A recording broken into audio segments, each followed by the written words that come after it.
వెళ్ళినా కూడా ఇంత క్లియర్గా చూడలేము అనమాట. అండ్ ఇక్కడ వీళ్ళు చాలా దగ్గర కూడా అలౌ చేస్తారు నన్ను. మీరు ఆరాంగా ఒకరికొకరు చూసుకోకుండా అందరితో దర్శనం చేసుకోండి. ఓకే. సో రెండోది, ఇప్పుడు మన దర్శనం అయిపోయినాక ప్రసాదం ఇక్కడే ఉంటుంది అనమాట, బ్రేక్ఫాస్ట్ ప్రసాదం. అక్కడ లోపల గేట్ లోపల ఒక హాల్ ఉంటుంది, అండ్ ఈ హాల్లో కూడా ప్రసాదం ఉంటుంది అనమాట.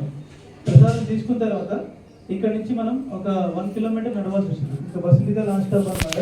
ఇక్కడ నుంచి బస్సులు వెళ్ళామన్నమాట. అక్కడ 1 కిలోమీటర్ నడవాల్సి వస్తుంది అనమాట. సరే అంటారు కదా, ఏరు దాంట్లో నడవాల్సి వస్తుంది అనమాట. రోజు చెప్పారు కదా, గంగోత్రి, యమునోత్రి అవి కలిసి వస్తూ ఉంటాయి అన్నమాట. వాటి నడుచుకుంటూ వెళ్ళాలి. అండ్ అక్కడ నుంచి ఆల్మోస్ట్ ఒక 200 steps.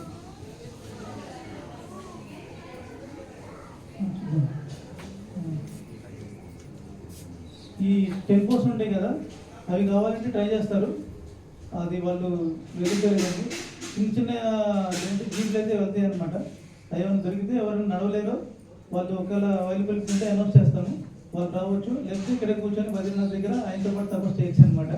ఎవరికైతే నడిసే ఓపిక ఉందో వాళ్ళు అక్కడ దాకా వచ్చి మళ్ళీ అక్కడ ఒక 150 steps ఎక్కాలన్నమాట. పైకి ఎక్కి మళ్ళీ దిగి మళ్ళీ 1 కిలోమీటర్ నడవాలన్నమాట. సో ఈ లోపల ఎవరికైతే నడిసే ఓపిక లేదు, మీరు ఇక్కడే కూర్చొని మంచిగా జపం చేసుకోవచ్చు బద్రీనాథ్ ధామ్లో.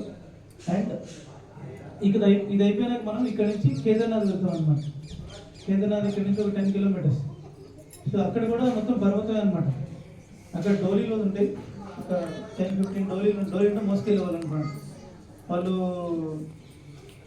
ఇంతమందికి మోయలేరు, నడలేకపోతున్నారు. వాళ్ళకైతే మీరు మాట్లాడుకోవచ్చు అనమాట. మెట్లు మొత్తం మెట్లే అనమాట. అక్కడ ఇంకా ఫ్లాగ్ ఏమి ఉండదు అనమాట. అక్కడ కేదార్నాథ్ ఉన్నదన్నమాట. సో అది అయిపోయినాక అక్కడే మనకి లంచ్ కూడా ఉంటుంది. లంచ్ అయిపోయినాక నేను చెప్తాను నెక్స్ట్ ప్రోగ్రామ్ ఏంటి. ఓకే. ఇవాళ మనం మోస్ట్లీ ఈవినింగ్ లోపల మనం బృందావన్ ఆల్రెడీ మనం వృందావన్ బ్రజమండల్లో ఉన్నాం అనమాట. 12 ఫారెస్ట్లో ఫస్ట్ ఫారెస్ట్లో ఉన్నాం మనం. సాయంకాలం మనం యాక్చువల్ ఊరు పేరు బృందావన్కి వెళ్ళిపోతాం అనమాట. సో అక్కడ మనకి నెక్స్ట్ 6 daysకి స్టే ఫెసిలిటీ ఉంటుంది అనమాట.